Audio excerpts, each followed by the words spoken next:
Japan Airlines flight. On 17 November 1986, the entire crew of a Japanese cargo plane noticed two unidentified objects to their left in the air above Alaska. The two objects followed the cargo plane so closely that the crew at one stage even felt the warmth of the objects' light on their faces.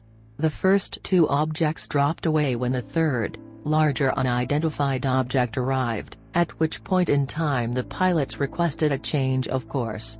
The FAA noticed the objects on their radar and gave the crew a directive to evade the unidentified crafts. But even after making many distinct turns and dropping over 4,000 feet, the object continued to trail the cargo plane for 400 miles. On the 19th of November, the crew was interviewed by the FAA, who concluded that the crew was rational, normal and professional. During the same year, the pilot was grounded and moved to a desk job after he confirmed the crew saw UFOs during a press interview. The unidentified object was also seen by a U.S. Air Force jet on January 30, 1987.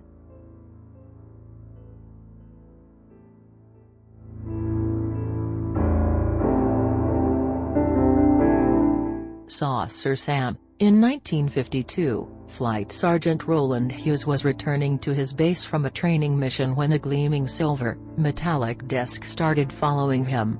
The sergeant later described the disc to be shiny, highly reflective and about the size of a Lancaster bomber.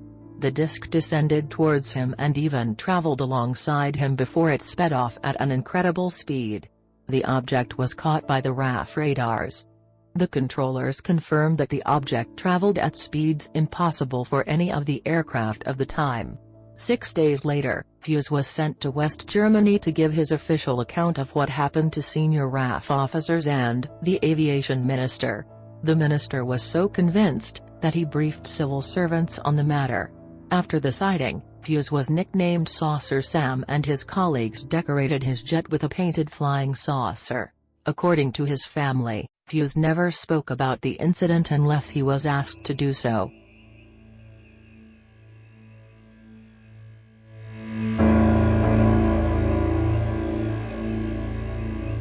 America West 564 sighting. On the evening of May 25, 1995, America West Flight 564 was flying at an altitude of about 39,000 feet close to Bovina, Texas.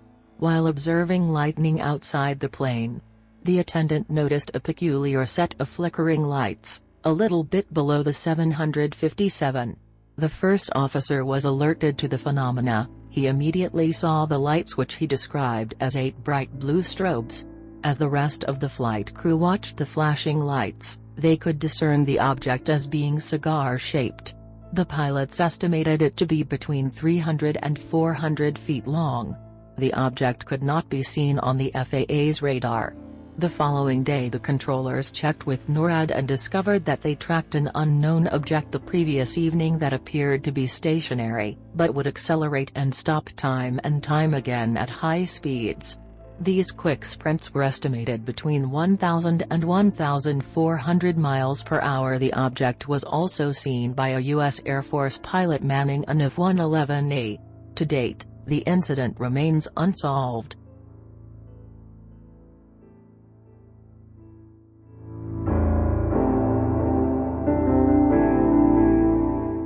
The Kra Lights. A series of sightings occurred in 1978 above the Kra mountain ranges of New Zealand.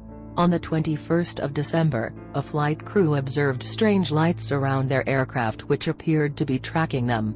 The objects were picked up by air traffic control in Wellington and Christchurch as well as the aircraft's onboard radar. On the 30th, a television crew from Australia filmed the mysterious objects on their way to Christchurch. Once again, the objects were tracked by radar in both Christchurch and Wellington. They also encountered a massive lighted orb which tracked them for almost 15 minutes. The orb was filmed, watched and tracked by radar. After the sightings, the Royal New Zealand Air Force, Police and Carter Observatory joined forces in the investigation of the matter. Its results were lodged in Wellington's National Archives. The Ministry of Defense claimed the lights were unburned meteors, squid boat lights or the planet Venus.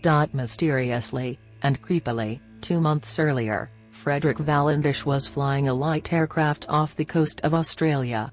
When he reported seeing lights of a similar nature and ultimately, via radio, said, "It is hovering and it's not an aircraft." After 17 seconds of a metallic scraping sound, the radio went dead. Vallandish and his aircraft vanished into thin air. A time-lapse camera was running 20 minutes earlier on a nearby beach, to photograph the sunset.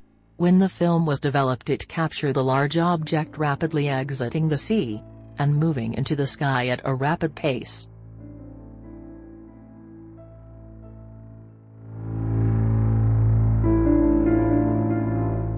Lakenheath Bentwaters Incident. In August 1956, radar at Bentwaters and Lakenheath Air Force Base picked up targets that displayed erratic behavior. Individual and groupings of objects moved across the skies above.